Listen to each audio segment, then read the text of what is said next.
एक बच्चे की मौत हो गई। बिजली की तार की चपेट में मासूम आया। करंट लगने से 11 साल के बच्चे की मौत हो गई। पार्क में ये बिजली के पोल का तार खुला था। मानसरोवर के वरुण पथ की घटना बताई जा रही है। बच्चे का शव पोस्टमार्टम के बाद परिजनों को मिलेगा। बच्चे के परिजन अस्पताल में ही इस वक्त मौजूद हैं।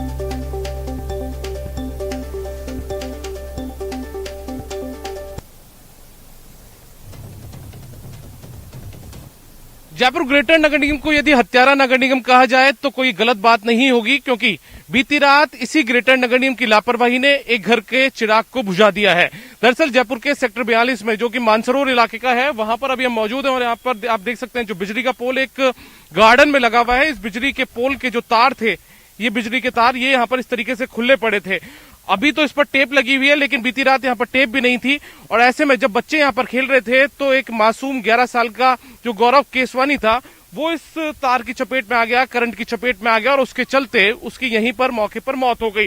हालात यह है कि यहाँ पर जो स्थानीय लोग हैं उन्होंने कई मर्तबा जो नगर निगम के अधिकारी हैं उनको शिकायतें दी हुई है कि यहाँ पर जो बिजली के तार है वो खुले पड़े हैं और ऐसे में इन्हें दुरुस्त करवा दीजिए वरना कोई बड़ा हादसा हो सकता है। लेकिन नगर निगम के जिम्मेदार अधिकारियों ने कोई भी ध्यान इस तरफ नहीं दिया। हमारे साथ में प्रदीप है, आप यहीं के रहने वाले हैं, बता रहे हैं कि कई बार आपने यहाँ पर शिकायतें दी है। मेरी 5 दिन से कंटिन्यू पोस्ट चल रही है फेसबुक के ऊपर। पहले भी मैंने कई बार पोस्ट डाली, जिसको 1-2 बार सफलता मिली, मगर मैंने इस बड़े काम के लिए पार्षद महोदय जी को फेसबुक के ऊपर कमेंट करके पूरी व्यवस्था करके मैंने उनको बताया। मैंने कहा साहब इस काम को पूरी तुरंत प्रभाव से कार्रवाई करें, नहीं तो इसके ऊपर कोई भी हानि पहुंच सकती है। मगर कोई सुनवाई नहीं हुई और कल इसके यहाँ पे एक दुर्घटना हानि हो गई। एक बुढ़ापे का सहारा छीन लिया गया। उसका जिम्मेदार कौन है? इसका ठेकेदार है या पार्ट? अब हम आपको दिखाने जा रहे हैं अद्भुत फेयरवेल जो 6 डॉग्स को दिया जा रहा है। चलिए हमारे साथ जयपुर एयरपोर्ट। न पहले सुना होगा न कभी देखा होगा। 10 साल की ईमानदारी का शानदार सम्मान, एक रिटायरमेंट ऐसा भी।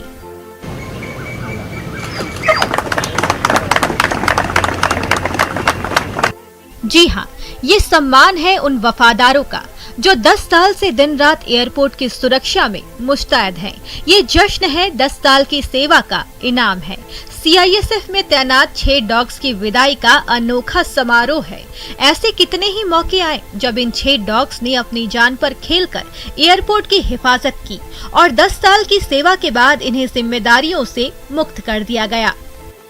बहुत ही अनूठा रिटायरमेंट, और मेरे कार्यकाल में मैंने पहली बार ऐसा प्रोग्राम देखा है जिसमें कि श्वान को इतना रिस्पेक्टफुली जो है हमने एक विदाई दी है। और ये मैं कहना चाहूँगा कि पिछले 10 वर्ष से ये जयपुर एयरपोर्ट की सेवा कर रहे थे और इनके रहते हुए हमें बड़ा सुरक्षा का अपने आप में महसूस होता था कि हम लोग सुरक्षित हैं।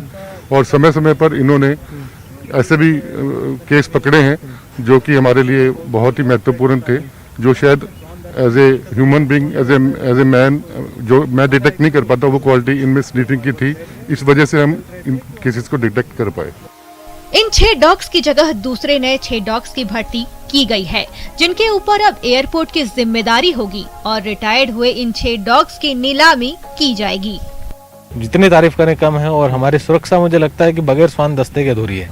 आज हमारे 6 श्वान अपनी 10 वर्ष की सेवा पूर्ण करके विदा हुए हैं और उनकी जगह हमारे नए श्वान दस्ता, जो कि हमारे डॉग ट्रेनिंग स्कूल है रांची में CISF की, वहाँ से ट्रेंड होके आज हमारे सुरक्षा दल का एक नया हिस्सा बने हैं। ये विदाई इसलिए कि इन्होंने अपनी सुरक्षा में या यात्री की सुरक्षा में या एयरपोर्ट की सुरक्षा में कभी कोई कोताही नहीं बरती और आज अपना साफ सुथरा रिकॉर्ड लेकर ये हमेशा के लिए जयपुर एयरपोर्ट की सुरक्षा से मुक्त हो रहे हैं। कैमरामैन बलबीर के साथ आसिफ खान, न्यूज़ 18 जयपुर। तो इस बुलेटिन में फिलहाल इतना ही। नमस्कार।